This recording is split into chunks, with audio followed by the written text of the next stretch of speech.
Good morning and good afternoon to everybody who is tuning in to this LinkedIn Live together with us today. Hey, Katie, it's such a pleasure to have you on the live. The fun thing is, we have never met, but our paths has crossed in the various events, and we still have not met live. This have to be fixed at one of the times. It's such a pleasure to have you on our LinkedIn Live. Katie, could you give us an introduction of yourself to our audience? And besides just talking about B2B, I also want to know, what are you working on the other side before we dig into everything B2B that the audience is coming here for? It all comes back to B2B. I can't escape it no matter how much I want to. Laura, I'm not convinced that you're not a hologram. Okay. In the digital world, till I meet you in person, can anyone out here in the chat please comment if you've actually met Laura in real life? I think you and I were at the same event recently with LinkedIn, but I cannot verify that. So until we are in person, I'm just going to think that you are a holographic That's correct. brand. But you are somebody that I followed for years on the internet, which is so strange because I feel like I know you. When you told me in prep that we hadn't met, I was like, oh, right. Huh. I forgot about that.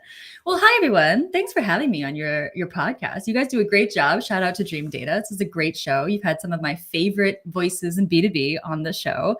Honored, humbled, delighted to be among them. And thanks for everyone watching. I'm sure there's like a handful of you out here right now with us. So thanks for spending some time. My name's Katie Martell. If you don't know me, it's because you haven't been subject to my LinkedIn posts over the past 15 years where I've just been spamming LinkedIn. These days, it's called influencer marketing. So I have lots and lots of followers. Creator. What's that? Creator nowadays. I am a creator.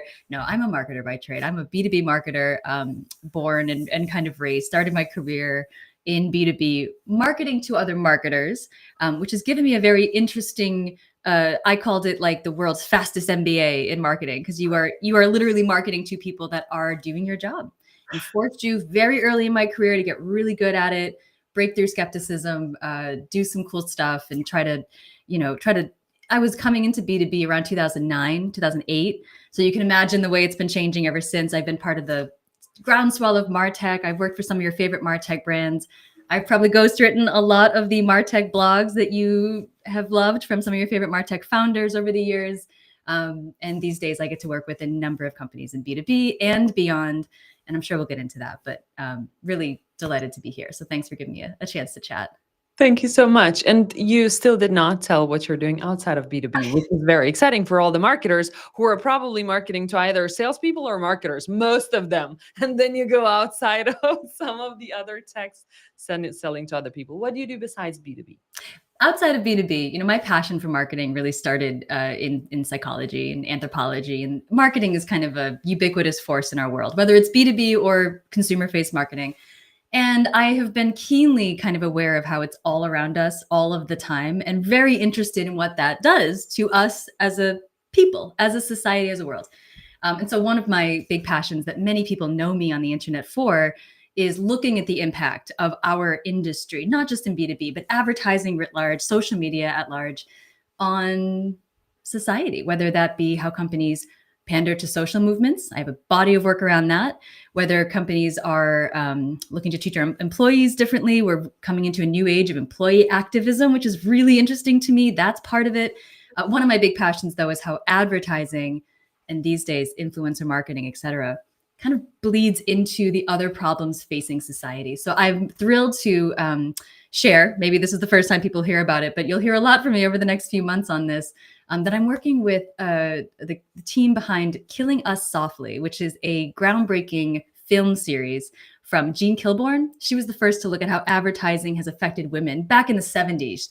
I'm talking like 1979. She was the first to talk about how advertising objectifies women, dehumanizes women, the impacts of advertising that we're all familiar with. She's on 4 versions of that film, Killing Us Softly, 1, 2, 3, and 4.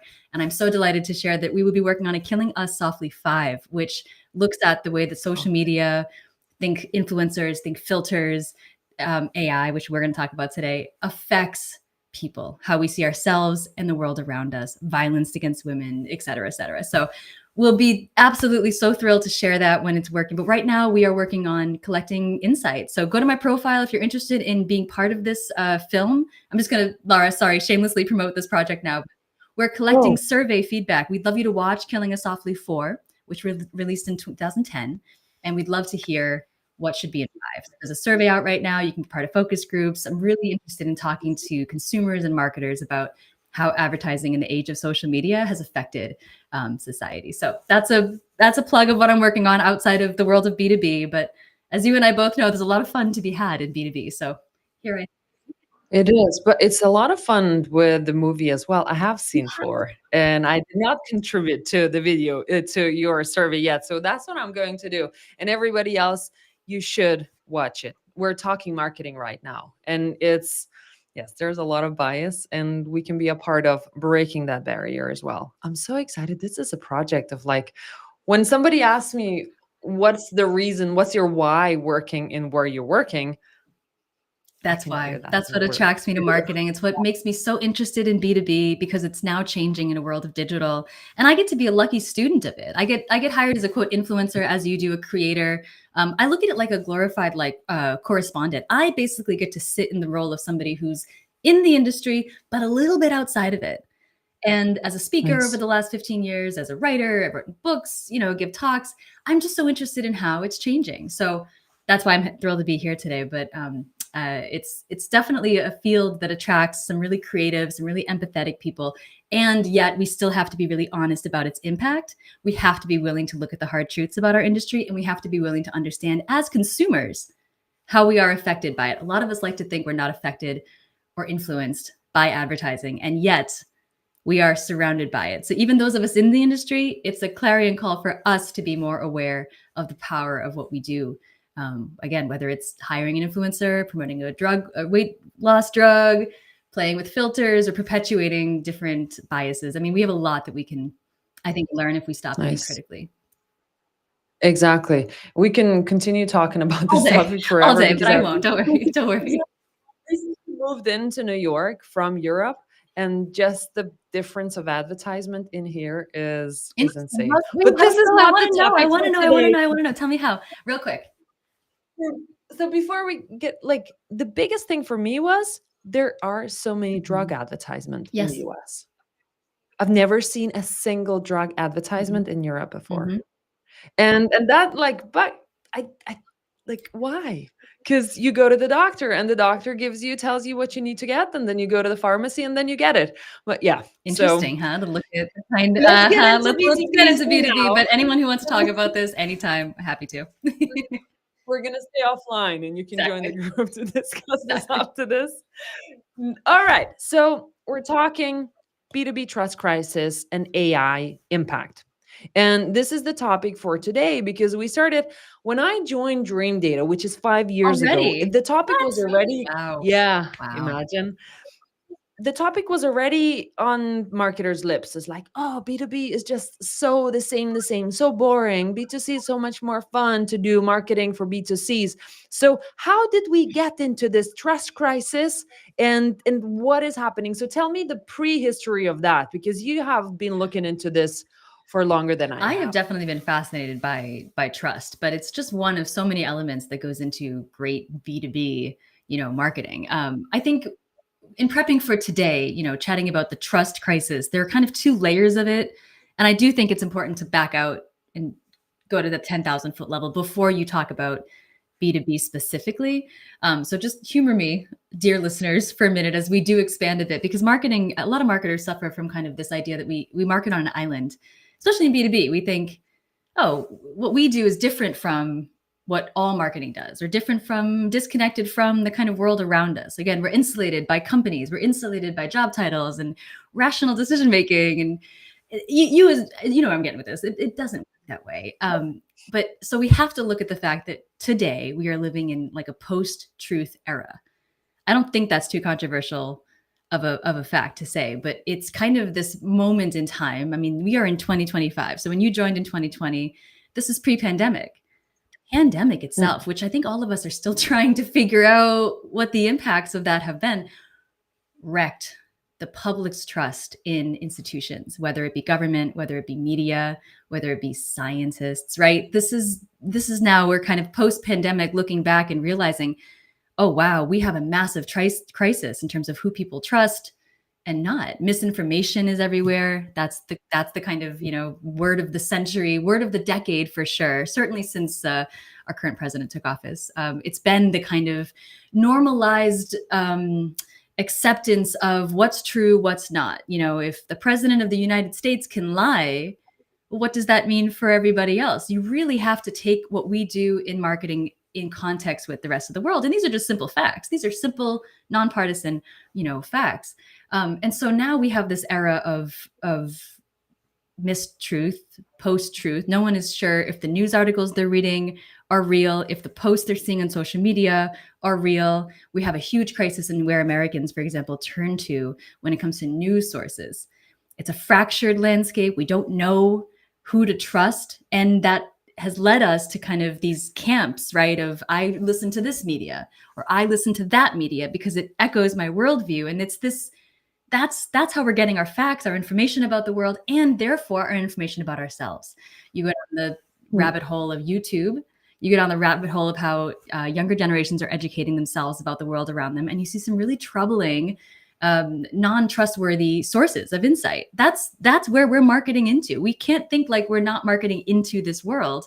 And now that all of us have AI, which I know is really what we all want to talk about, or not, I'm seeing a lot of posts that are like, please stop talking about AI. And I'm like, Yep. no, we're never going to stop talking about it. But it's now leading to this place in this world where all of us are aware of how easy it is to create misinformation, to create fake reviews, fake content, synthetic content, and so everyone was already skeptical coming into a buying decision, especially in the world of B2B, which we'll get into, but also they're also coming in distrusting everything a brand says and does because of the brand's role in this misinformation crisis. So a lot of my work outside of B2B focuses on how brands pander to social movements, say one thing and do another. And this is like not new to any consumer. And so many brands have had this kind of like, data breach or said one thing and did another, or some kind of massive scandal that has made all buyers, no matter what industry you're in, inherently skeptical of a brand's claim. It is like the lowest whenever there's studies about what does a buyer trust from their buying process. Our materials, our branded materials, are the lowest trusted source. And we know this. We might obsess over the positioning on our homepage or the wording in our product sheets. But at the end of the day, I'm sorry, marketers, they matter, right? They matter. Let's be honest. A lot of people listening to this going, I do that for a living. But what our buyers care about is more in line with this inherent rise in distrust everywhere. They are starting every sales conversation, if they're even ever talking to your salesperson, with a sense of mistrust. They're going to go find their information elsewhere. They're going to, how it used to be trust but verify? Now it's just don't trust and always verify. Nobody trusts anybody anymore. And when you're buying, this relationship is automatically starting from a place of mistrust. That is where every single brand begins the buying process. You know it as well as I do. Interesting. I do. I'm in sales, so that's definitely that. And this is, we can talk forever about this. I'm so excited. So for marketers, if we are starting from a place of distrust because what everything that has been happening historically, so how can you as a B2B marketer get that type of impact? Because you are pressured to get more content out, to performance ads and all the top of funnel, whatever funnels you're talking about. And then at the end of the day, you're delivering leads to sales that don't actually trust you anyway. So, I know. walk me through the process of what marketers in B2B can do to start gaining Girl, that there's trust. a lot. And this is not something to be answered on a podcast. So if you're listening to this on demand later going, how do I do this? Listen, this is like the core of what we do as marketing. This is not something that like there are tricks for and tips for. You mentioned something really interesting, which is this crater of trust between marketing and sales. And I think we should start there because the buyer doesn't experience that buying journey in a vacuum. They're affected. It's like when your parents are fighting, every kid is affected by that. It's like mom and dad are fighting, marketing and sales are fighting. Like it is so obvious when the marketing promises, the brand promises don't line up with the sales experience. And that gets even worse when that doesn't line up with the product experience. I mean, let's be honest. So many companies operate in these silos, right? And that's the first step to mistrust is when marketing is saying one thing. As soon as somebody actually talks to a sales team the kind of that part of the sales process where they're actually conversing with somebody, it often sounds disjointed. Often it's like talking to two different organizations, because marketing and sales haven't taken the time to get together on it. But I think also too, marketing over the past, like again, I came of age, I like to say, in the era when MarTech was just blowing up. So I'll give you like, I Mhm. live in Boston. Prior to jumping on, we were talking about inbound. HubSpot was like a brand new company when I started in this world. And I'm really grateful for that moment that I got to join this industry, because I got to watch as marketers switched from outbound tactics to inbound, as marketers started to learn about attracting people through content. And then we would, of course, buy the latest marketing automation technology to then score and nurture those leads and then hand sales a perfectly ready to buy buyer, right? Like this is the world in which I've been marketing my whole career. Yep. But I think some of these tactics have actually led us to this trust problem. Most of our Mhm. buyers want to do their own research. That has led to a rise in marketers creating oodles of content, and now they're using AI to create that content so that buyers have plenty of content at their disposal. We're forgetting that content appetite is tiny. They might want Mhm. information, but the amount of information that our buyers are getting in the world around us. Look at how many things that we're doing right this minute. You're watching this video, you're probably doing 4 other things. You got email going off. We have a live hello from Brazil and people in Sweden and Albania in the chat. It's what's called continuous partial attention. Nobody has time to focus. And so marketers have dumped a ton of content well beyond the consumption limits of our buyers for years now. This was a problem I was talking about on stages in, I don't know, 2015, 10 years ago, right? And so we're absolutely dumping the market full of all this content, but it's not the content that buyers actually use in their purchase decision. They look at our content with skepticism. All of our content that has our logo on it is met inherently with skepticism. That's not a controversial Mhm. stat. So what are we doing to counter that? That's where the age of, yes, all the old school tactics that you and me both love, clearly, thought leadership. This is where third Mhm. party voices come into play. This is where social proof comes into play. I think a lot of time we in B2B forget just how scary it is for a buyer to make a purchase. These are not like risk driven people. These are risk averse Yeah. people. These are absolutely people who are making a decision about an enterprise tech subscription or a wholesale replacement of equipment or multi-departmental touching software. This is big stakes. This is somebody's job on the line. And so everything we do is not only met with skepticism, but we have to fight this risk averse motion that every buyer in B2B sits in. Everything we do has to be about earning their trust, telling them that it's not us, don't listen to me, don't take my word for it. Here is peer reviews. Here is a customer community that you can go talk to. I think it's very powerful. A lot of companies that Yeah. can convene their customers around a certain problem tend to be the ones that can navigate the changing waters, especially here in MarTech, when you can build a community around a software tool. It's basically just about helping everyone in that community navigate the challenges in their job, in their road ahead. That builds trust. And I think when we're looking at vendors, we don't give a damn what the vendor is saying. We're going to ChatGPT now to build vendor shortlists. Those vendor shortlists with ChatGPT are looking at reputable sources, press, analysts. They're looking already at the things that we've always used in marketing to drive trust, third party endorsements. Although even analysts, I think, are getting less effective. Younger Yeah. buyers are not counting them in their top sources of insight. Certainly experts, but I don't think an analyst and an expert are necessarily seen as the same thing anymore. Am I right in saying this? And I'd Mhm. love to hear if viewers, if you're watching this, mom, if you're watching, please let me know if analysts are still carry the clout that they used to, because younger buyers see them as pay to play. Yeah, Exactly. it's yeah. It is. I myself, I used to work Yeah, at we Gartner, all had a stint at an and analyst firm. Mine was Aberdeen Group, girl. I got you. Yep. there you go. And the shift, you can already see that. Even especially when you move into more tech and smaller Mhm. startups, it's like, no, no, I don't need to pay for this. I go to Yeah. communities and I'll ask because I'll find experts over there, not somebody who's paid by another company to buy a subscription. So that's User that's like me, absolutely a right. peer like me. That's who we trust. You and I are part of the Yeah. LinkedIn kind of marketing cohort, and they have some new research out. I have it actually somewhere. Let me pull it up while I'm talking to you. So don't let me not misquote LinkedIn here, but I actually don't have it in front of me. Nice. They said something, let me misquote it here. If I do, I apologize. We'll fix it in the show notes. But they were saying that younger buyers, which by the way are like 70% of the buying process, are quote younger buyers now. Those of us in the millennial generation are like, ooh, we're still young. Thanks. All of us are pushing 40. Like, oh, are we like Gen Z? Cool. But it's true where younger buyers are increasingly turning to social media, turning to each other. But most importantly, they're turning to like this, like anyone who's not paid to say something nice. Influencers are technically part of that, but we are all paid to say nice things about the brands that we are hired by. So it comes down to the people that use your tool, the people that have benefited from your way of thinking, and their ability to go out and evangelize for you. And this is nothing new in marketing. I mean, one of your co-founders was at Trust Radius, right, back in the day. And that's the beginning of the online review world. Even those can be faked. So even those are losing, sorry, Trust Radius, even those are losing their appeal. But in B2B, the companies that lead with references and that lead with an opportunity for buyers to de-risk the situation are the ones that are earning the opportunity to continue in the sales process. I think startups have a really hard climb these days. You know what I'm saying? I come from the world of startups. Dude, the consideration set, no matter what industry you're in, is enormous. There are just more options. I mean, look at MarTech alone.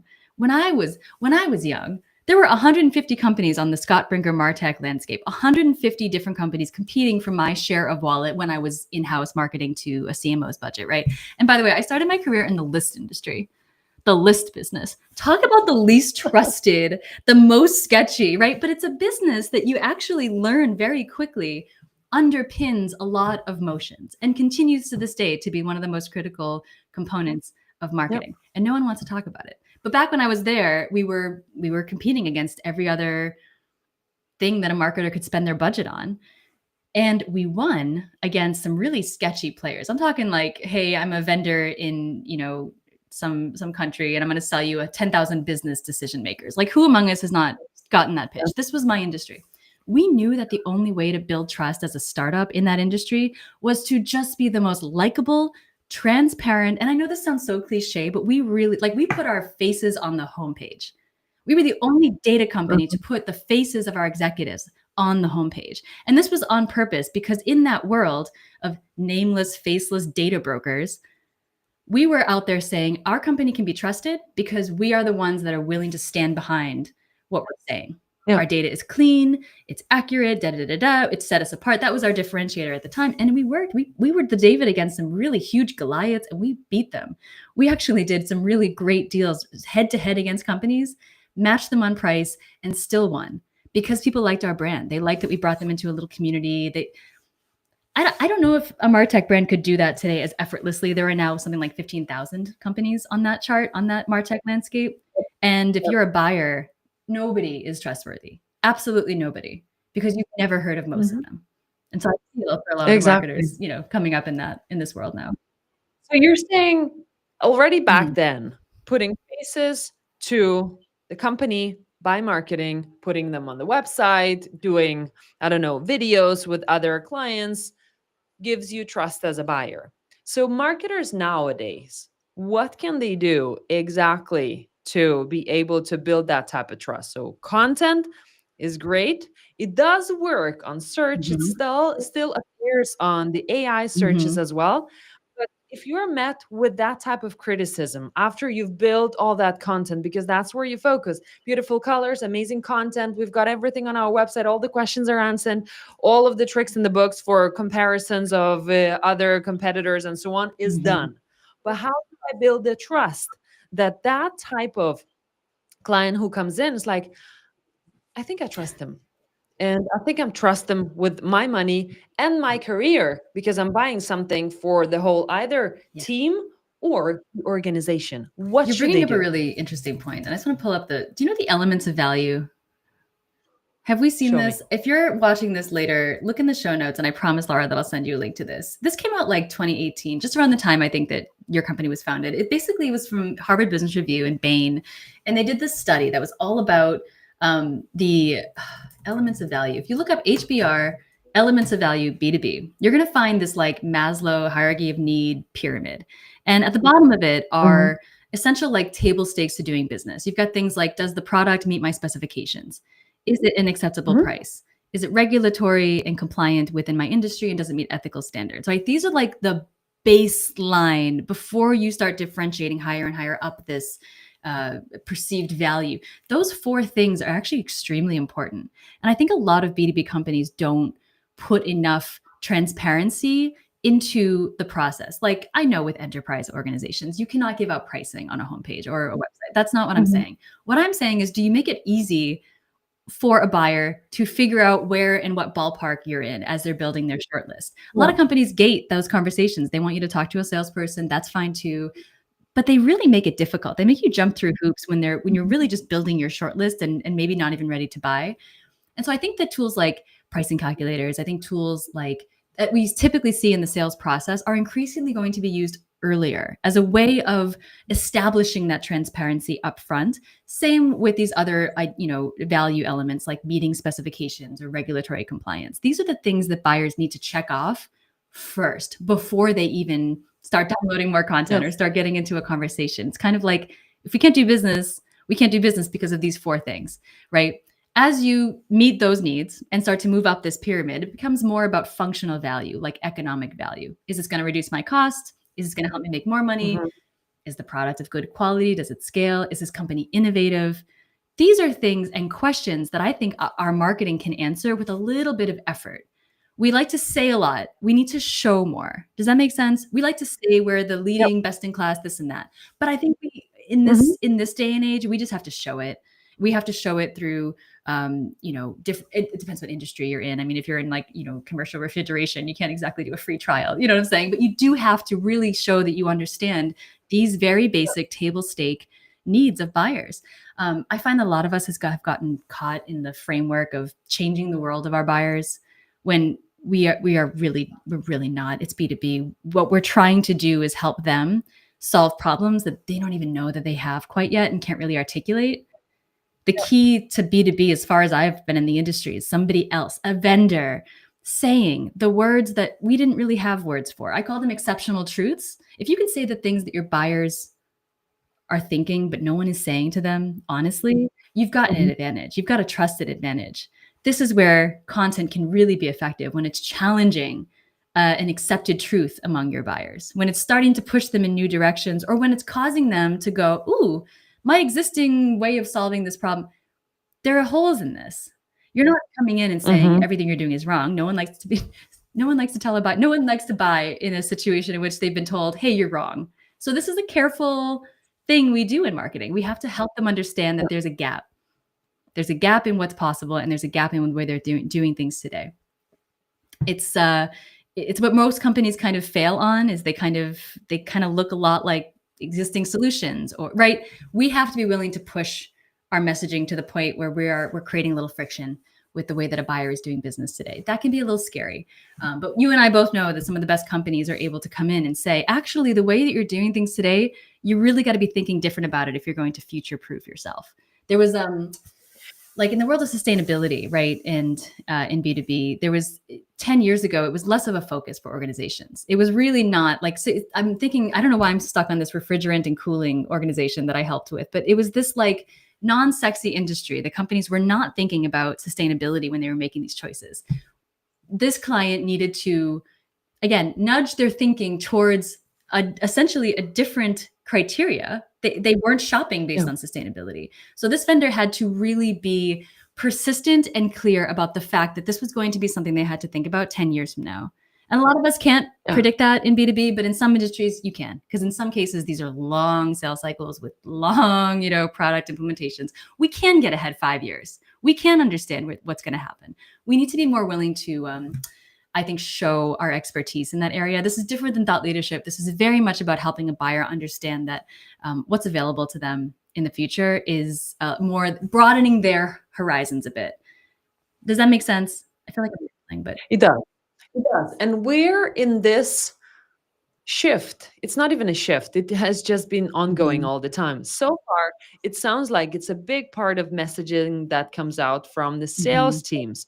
So would you be more towards saying that marketers should be helping out the sales teams even more with messaging, how are we speaking, and so on, rather than created static content or even videos and stuff for them to trust us. But like it's bleeding into when we speak one on one or when we speak in communities. So how does that type of shift move marketers to the way they're working at the moment and in the future? I think that, remember the years where sales and marketing alignment was the buzzword? Like, what happened? Why did we stop talking about that? Remember, I think AI Yeah. is our current buzzword. They last about 18 months, right? The Gartner hype cycle, right? We're just, I remember when SOMO low was the big thing, social, mobile, and local. Do you remember? Like, the marketing industry has these like cycles of hype. Sales and marketing alignment was a hype cycle. I wish we would go back to that hype cycle. Maybe Mhm. somebody here can rebrand it and make it the new thing, because this is something that most organizations continue to struggle with. But to answer your question, and again, I come from the world of content. I come from the world of comms. I come from everything with the world of like PR, and it's not sales, but I come from smaller organizations, and the companies that I consulted with when I was consulting were smaller organizations where we could like go sit with salespeople and be like, "Hey, how you doing? Hey, so here's all the content we did. What are you using?" And I remember hearing from a lot, like I would do this with a company in commercial real estate, very tech laggard type organization. This is the kind of, buyers who, you've got guys in suits who own the building, and then you've got guys in overalls who are like with clipboards, like managing the HVAC. That was our buyer. We had to kind of navigate both. And in conversations, the sales team was talking to the guys in suits. And one of the things that just they kept going back to, like, I made this asset, I want to say 1 year, and it was used as the top asset for like 4 years, despite all of Mhm. us creating a ton more assets underneath it. The reason was it was this kind of, it was just a survey, nothing new. It was kind of this opportunity for organizations to benchmark themselves against their peers, right? We've all kind of done that, but we really need to do more of it. It gave sales an opportunity to have a conversation with a buyer that was a lot more based in this idea of trust. Let me show you what your peers are doing in this world Uh-huh. of tech adoption, and let me show you where you stand against them. It had nothing to do with the vendor specifically. We were kind of just the conduit for this comparison between, again, a buyer and their peers. I think brands have to remove themselves a little bit from the equation and allow this peer-to-peer sense of camaraderie and collaboration and verification to happen. And that's really hard for a lot of brands to take themselves out of. It's when we have like a user conference and we let them talk to each other. We're terrified of what they might say, right? That's where we get Mhm. magic. When you can be the conduit for your brand and your buyers, the way that you do with this podcast. You bring people like me in. I bring people that know me into the dream data world. I'm now in the dream data world. Who knows what will happen? But you yourself are selling absolutely nothing on this call. It's been 33 minutes, and we haven't talked about attribution once. We're not We're going not to. going to. It's the strategy, Yes. and it matters. And it matters because you show up in a way that feels like you're not selling anything. Now I feel like we're just talking about, this is advice from the year 2000, but it still matters. One company that I will Yeah. say, I really, because a lot of our examples tend to be smaller organizations. Commercial real estate, that was a much bigger firm. But I work with Adobe, and they have an Adobe for Business business unit. And if you have come up in MarTech, you know about Marketo, which is now part of Adobe. Actually, Visible, who it was a competitor of Dream Data, is now part of Marketo, which is now part of Adobe, right? This is kind of one of the consolidation arms of MarTech over the past 10 years. And I've been really interested to see how Marketo and all these other tools that have now been built into the Adobe Experience Cloud suite. I've been interested to see how the community has sustained, Uh-huh. because Marketo was known for like Marketing Nation and bringing together the best of the best. And I was lucky to be part of those efforts, back in, God, 2017, 2018. Nowadays, I'm really proud. I will say, because I'm also now part of the efforts at Adobe to cultivate this community. They do a wonderful job, Adobe for Business, with their customer community. They have these customer champion groups. They've got this wonderful user group infrastructure, and it's a pretty small team actually who's running all of this across the globe. And what it does for Adobe is it allows for them to be, again, that conduit for buyers to talk to each other. I get to sit down with a lot of their marquee award-winning customers. They have the great award program called the Adobe Experience Maker Awards. It's like the Oscars of digital experience. They go all out to showcase their gratitude, but also this idea of celebration behind what their best customers do. Yeah. I get to sit down with them, and we do content about not the tech, but what was the tech for? How did you use it to create change? What did it do for your teams? Nice. What was the culture around the business that led to this? And what will it do for your customers moving forward? And it's these conversations that are like the most obsessed people. They love what they do. They're good at it.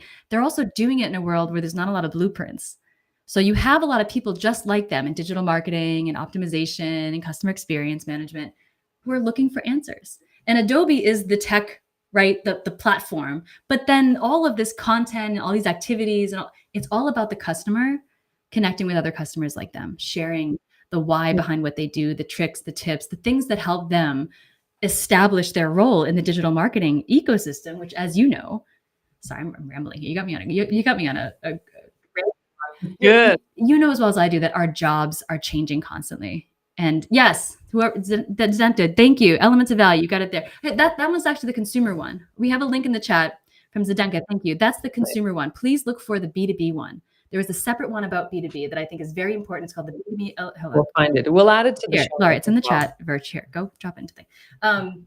Check it out. It's great. It really shows where you can start to differentiate. So if you take nothing else away from this broadcast, go look at that article. But last thing I'll just say about Adobe is that they really do a good job highlighting what a career catalyst the platform is.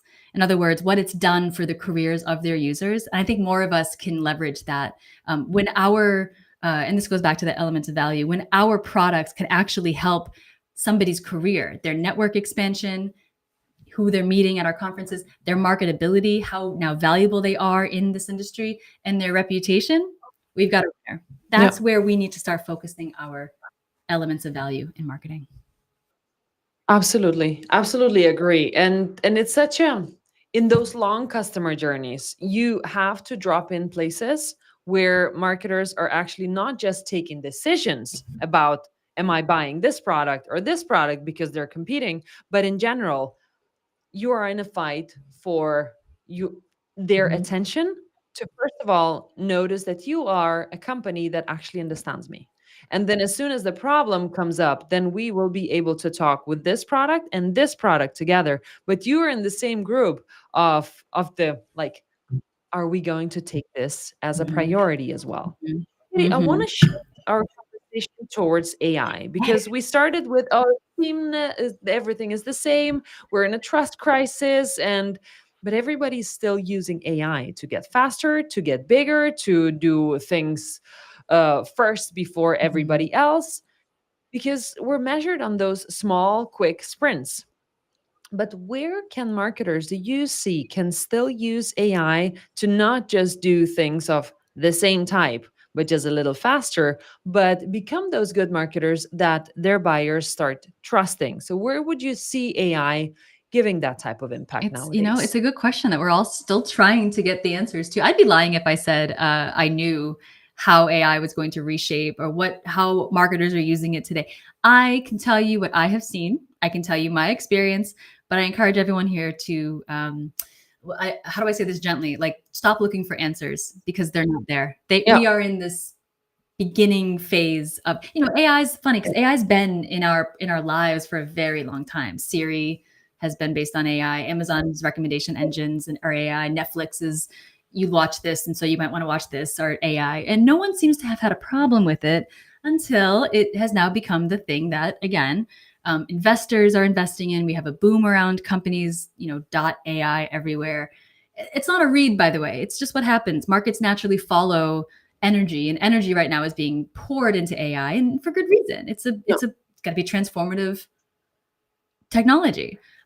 In marketing, it's a very interesting tool. I came back recently from a Salesforce Connections conference. It was in Chicago in June, and they were all about agentic AI. And transparently, I was paid to be there and talk about it, and they're not paying me to say anything here. This is my like unabashed point of view. But agentic AI is really interesting. So if generative AI is when you are creating something, an image, creating a paragraph, or maybe a whole essay, or maybe a whole white paper. I'm not judging anyone, but I've seen it done. Stop that, by the way. It's not good. It's not good stuff. It's derivative, period. Nobody likes it. It's derivative. Can we just say that? Like, when people are asking, why don't I just use AI to draft everything? Because it sounds like everything else. Okay. You want to send more of the same stuff into the market, go for it. It's not going to do very well. However, Great co-pilot, gets you halfway there, helps you draft, helps you come up with alternative versions, right? Really huge efficiency gain, especially in generative AI. Adobe also has a generative AI product that is so interesting in the back end. Really about, you talk about trust and personalization. They're hand in hand. When a brand can show that they know a buyer, even in B2B, specific enough to deliver relevant experiences and context and next steps, that builds so much trust. But again, these enterprise level suites are only available to some companies. Other companies have to do it more scrappy, right? I come from the world of startups.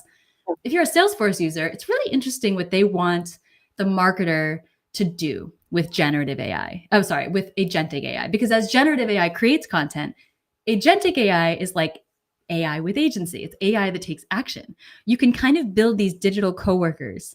And yes, this sounds as apocalyptic as it is, because it's as exciting as it is scary for job replacement and, needing to upskill and redeploy workers, as Mark Benioff, I believe, said in his recent press about having, we used agentic AI to reduce our customer service workforce by X thousands of employees. That was the headline. And it's true, Mhm. because these customer service workers were doing very kind of easily replaceable responsibilities. Now, what is missing in that headline that a lot of people are missing is that he said we redeployed these people. We redeployed them into Yeah. marketing, into sales, into here. So that's where there's at least a little bit of there's a safety net. But in general, agentic AI is going to replace a lot of the kind of marketing operational work that is happening manually behind the scenes. And so what Salesforce wants marketers to think about is, how do we use that to do more, to reach more people at that individualized level? The promise of personalization has not been gained fully because of the lack of, again, our ability to scale. Our data isn't clean. Our customer data warehouses are getting there, but the underpinning data is the thing that allows us to be scalable and have AI work on our behalf. We are kind of a long way until I think we're ready. Don't tell Salesforce to do that. A lot of companies are, but that's the promise. That's the direction that these behemoth tech companies are wanting marketers to move in. They want us to look at our jobs as creative advocates for the customer, understanding the market, leveraging what humans can do, which is emotion, context, nuance. And they want us to use the technology to enable them to scale. Big, big, big results. A customer of one, a market of one. These are all phrases that we've heard of.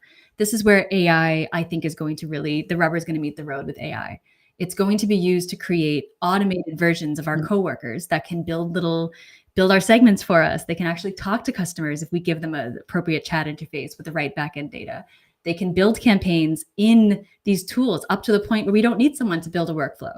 We just tell the bot to do it. What does that mean for our skills? What does that mean for us? It's an interesting time to be a marketing employee from a buying point of view. The buyer is now wondering, am I talking to an agent? Am I talking to a robot, or am I talking to a person? I think I've seen things like escape routes become a new facet. If you and I have probably been stuck in these chat back and forth online with agents that are not answering our question. Giving us a way to escape to a human is actually a really great tip to kind of get people. And let me just bang the 0 button on my phone to talk to the operator. The version of that for the AI age is getting out of a chatbot into a human's hands. So giving your users that ability to extract themselves, but also being transparent about where we as a company are using AI in our process. You see a lot of companies right now looking at ethical AI. Do we publish our guidelines around how we're using AI for content? Like Adobe has a lot to say about the content authorship and protecting creative. I mean, this is their core business, right? But if you are a company that's leveraging AI, even in your sales and marketing processes, you got to be upfront about that. I think it's important because otherwise what we're risking, what we're saying to customers is that our synthetic relationships are more important than our real ones. And I think we have to be careful that we're not just automating everything. We are increasingly getting our humans into the process where necessary. Maybe that's not at the beginning, by the way. Maybe that's much later in the process, and we have to be okay with that. It means letting up control a little bit. It's a very interesting transition, because going faster with AI, trying to do more, now we're transitioning into, are we trusting what we're seeing right now, even if it's a human? And then where is the borderline to build that type of trust? Who is open telling that this is AI and I'm fine with it as a human to do this? Because later I'm going to be met by a person.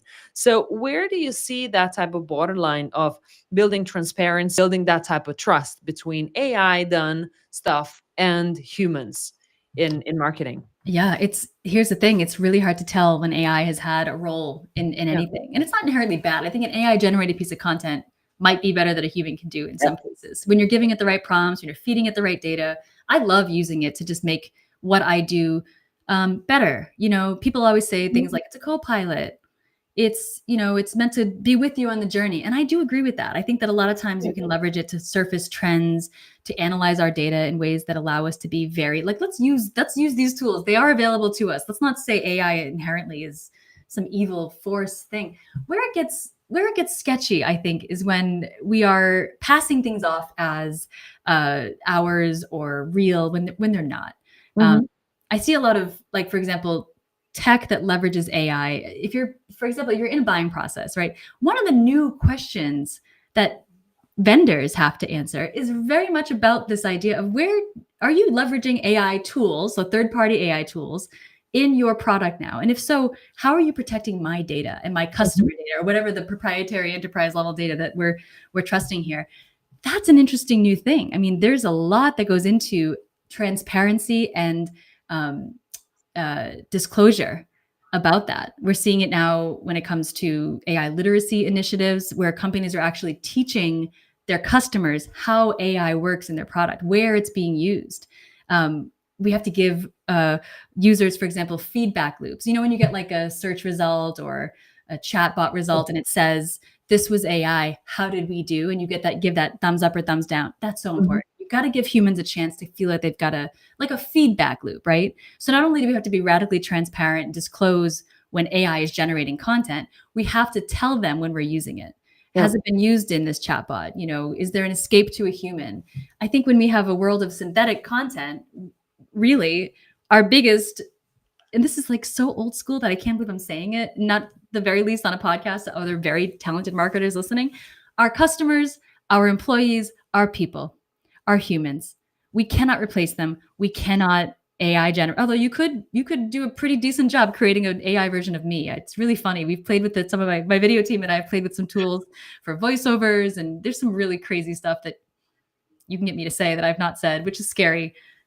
Do you know about this whole my ADHD is completely in full force today, Laura. Do you know about this whole, like, safe word you're supposed to do with your family? Like, because I'm a public figure, there's a million photos and videos of me on the internet, and it's Uh-huh. really easy to pull my voice and my picture into a tool and have it spit out, "Hey dad, I need you to wire $1,000 to this company Yeah. because I'm in Yeah. danger."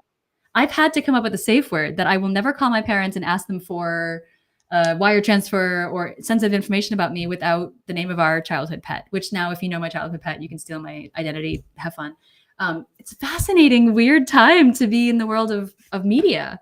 This is You could interesting. be replaced, but I think our people, my point is, I think our people, our customers cannot be replaced. And we have to prioritize and incentivize our customers to really help us earn that trust on our behalf, whether that means getting them to write more reviews, whether it means getting them to show up to more user groups, getting them to be more advocates for us, filming more video, or turning them into, experience maker champions like Adobe does. There's a lot that we can try that is not new school tactics. It's very old school, but it means more in the age of the new school around AI because of how synthetic everything is getting.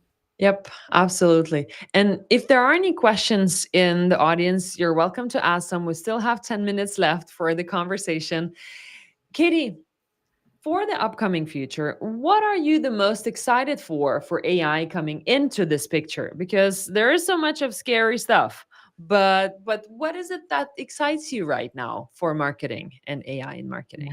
I mean, there's a lot of doomsday about AI, and I have plenty to say about that. I have plenty to say about its environmental impact, about our reliance on it, and the way that it takes away our brain power, the way that our kids in school are leveraging it and skipping the work, and what that means for us, a well-informed society. The other thing, a negative side I'll say, is that we need a lot of literacy around it. The way that we need more media literacy, so Mhm. that people understand the content they see. We need to create literacy among everyday people around AI, and so they understand the kind of risks. But because of AI, it's actually, I'm a big fan of Sun Tzu, chaos is an opportunity. Uh, because of AI, it's actually created opportunity for brands that are leading with their a human voice, their empathy, integrity. It's actually creating an opportunity for them to excel. There's plenty of companies that are scam artists. We've worked for a few. You might work for one right now. I mean, no company is operating 1,000% ethically in this world. This is capitalism. Hello. But there are some companies that understand you can treat your people well, your employees, and you can treat your customers in a way that shows respect. I read somewhere that we're moving from, I hate this whole, this is dead and this is, but this, I do agree with this. We were in the attention economy where the goal was to capture attention, earn audiences, break through, get that brand recognition. And now we are in the trust economy. This is where our most valuable asset in a world of mistrust is our credibility, our integrity, and our humanity. Will you put your executives on the homepage? Yeah, that's not a new thing. But in some industries, it is an incredibly risky thing. Look at your industry, see where the levers are that you can start to kind of play with trust.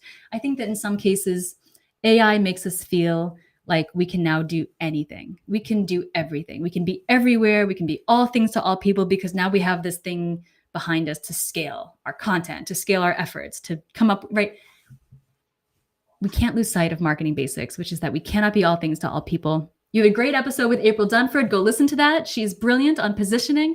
And what she always talks about is just who are you serving? Who are you for? And who are those people? And I think that in this age, marketing is now this, it's always been the steward of the customer voice. You know, we are stewards of the customer. We are representative of what they need in our business.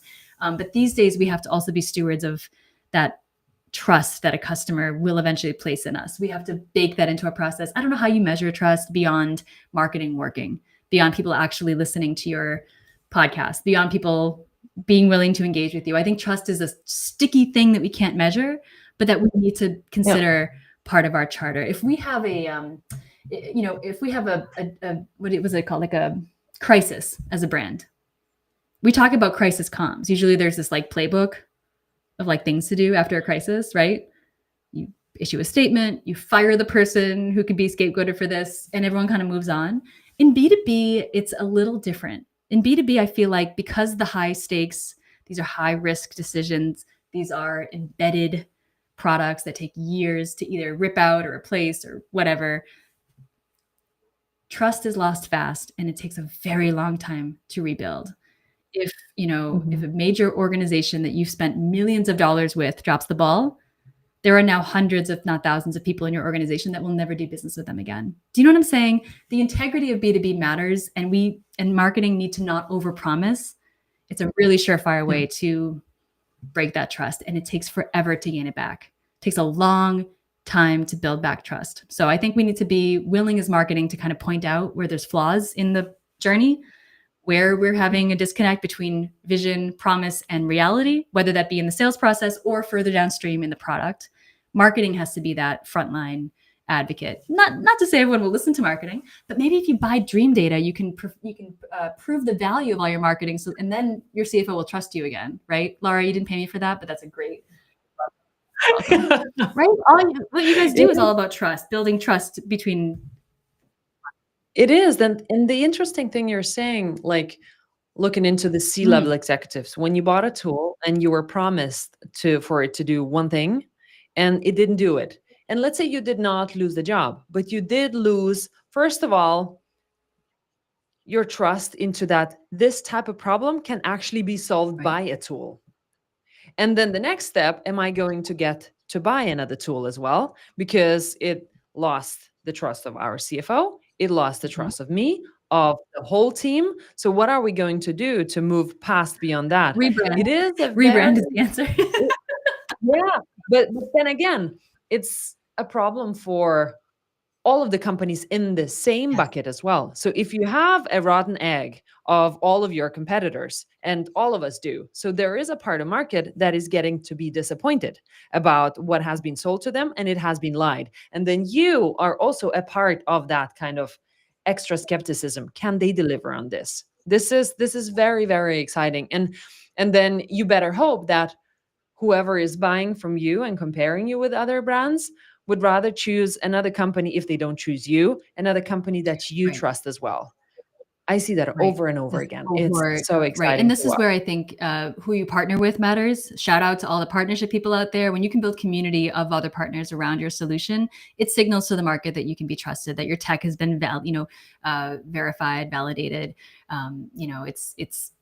It's you can go into Chat GPT and make a short list of vendors these days, and that's what companies are doing. So once that is now how companies build their short list, how are you influencing that? A lot of times it has to do with who has the loudest brand, but who's in the most places, and that has a lot to do with partnerships, with ecosystems. You're so right about that.